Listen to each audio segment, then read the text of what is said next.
All right, seventh graders, I wanted to make a video on finding sample space.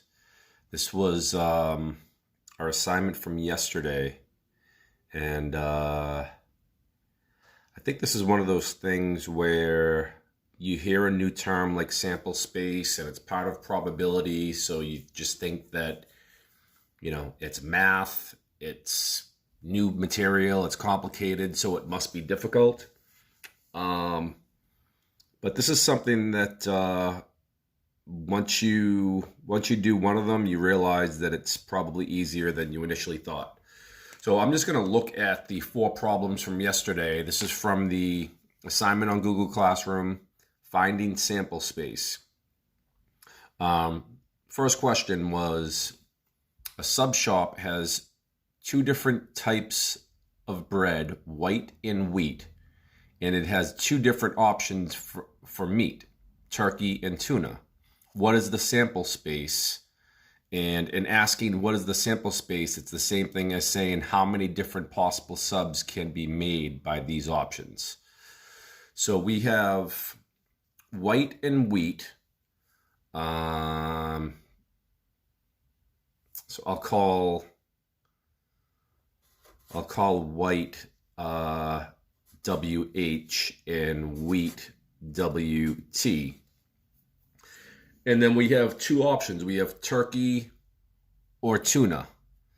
So if you get white bread, you only have, so we're going to do a tree diagram for this one, and I'm going to show you the fundamental counting principle, which was addressed in a video and in the class stream from yesterday. So we have white and wheat, and then we have turkey or tuna. So if you order white bread, there are two options. You can get white bread with tuna, or you could get white bread with turkey. If you get wheat bread, you could get wheat bread with tuna or wheat bread with turkey. So basically, there are four combinations of sandwiches you could get. You could get 1, 2, 3, 4. So that's the way of visualizing it. And the way the fundamental counting principle basically says, if you have two independent events, which is what we have white types of bread and types of meat, you can multiply the number of options together and you get the total amount, you can get the sample space. So we had two different types of bread, we had two different types of meat, and there's how we do it through fundamental counting. So here's a diagram, which is, visual. Here's basically the math aspect of it.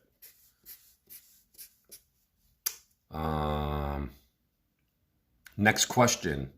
A pizza place has three options for crust: traditional, thin crust, or deep dish.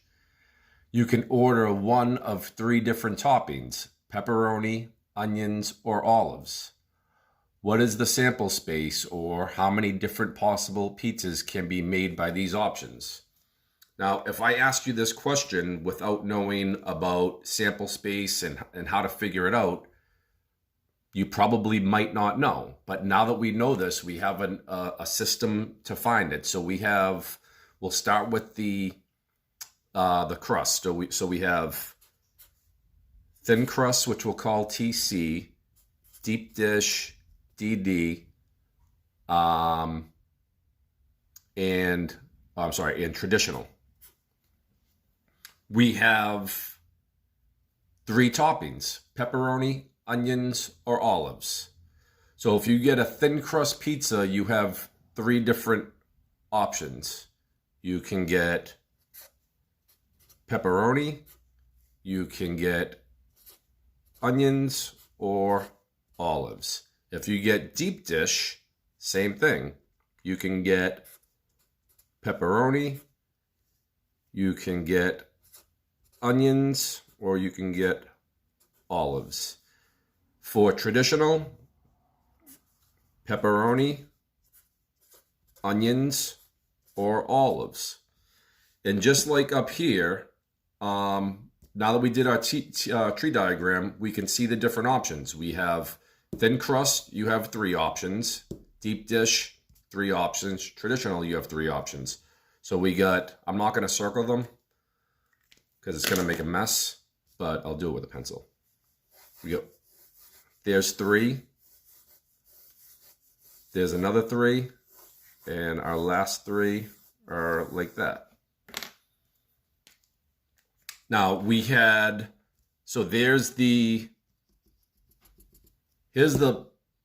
picture version of it. Our math version, which is the fundamental accounting principle, is we had 3 different types of crust, 3 different type of toppings, and we had 9.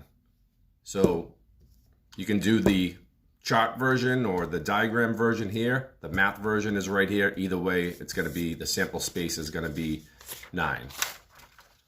The next one, when flipping a coin and rolling a dice at the same time, what is the sample space? How many different possible outcomes are there? So we know that flipping a coin, there are 2 possible outcomes, heads or tails, and we know when we roll a dice, there are 6 possible outcomes. So if we roll a heads, our only options are, this is, we're doing it at the same time. So if we roll a heads, so basically we're taking a dice and a coin in one hand, and we're just throwing them both up in the air, and how many different possible combinations can come out. We can get heads 1, heads 2, heads 3, heads 4, heads 5, heads 6. For tails, we can get tails 1, tails 2, tails 3, tails 4, tails 5, tails 6. So as you can see, there are 12 different possible combinations in those 2 independent events happening at the same time. Again, there's the picture version. If we want to do the fundamental accounting principle, we had 2 combinations, 2 possible outcomes in flipping a coin, 6 possible outcomes in rolling a dice, and multiply them together, we have 12. 12 here, 12 here. Last one. Hold on.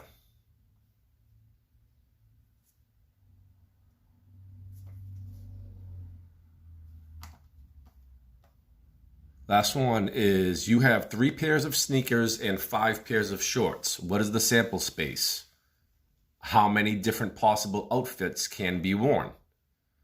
So we'll start with the smaller set, which would be the 3 pairs of sneakers. So we'll say sneaker 1. I'll go across this time. Sneaker 1, sneaker 2, sneaker 3. And we have 5 pairs of shorts that can be worn. So if you choose your first set of sneakers, there are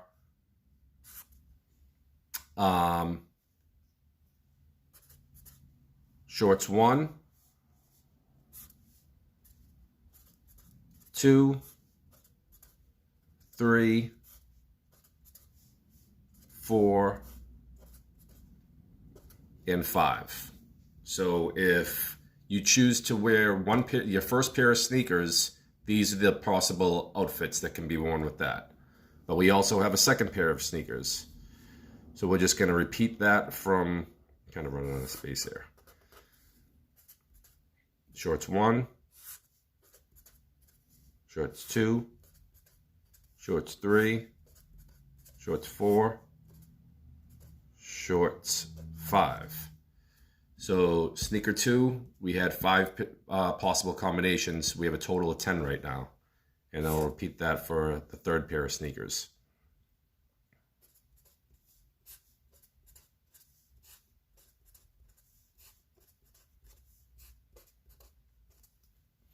So by looking at this, we can now see that we have 5, 10, 15 possible outfits can be made by having 3 pairs of sneakers or shoes and 5 pairs of shorts. And again, the fundamental counting principle says that we can take the number of possible outcomes for sneakers times the number of possible outcomes for shorts, and the total would be 15. All right, so there's that assignment. And so just make sure you understand that. And I want to try to put out a video either later today or tomorrow about yesterday's assignment. I mean, the probability of compound events assignment, which we didn't do too well on that either. But I'll talk to you later. Bye-bye.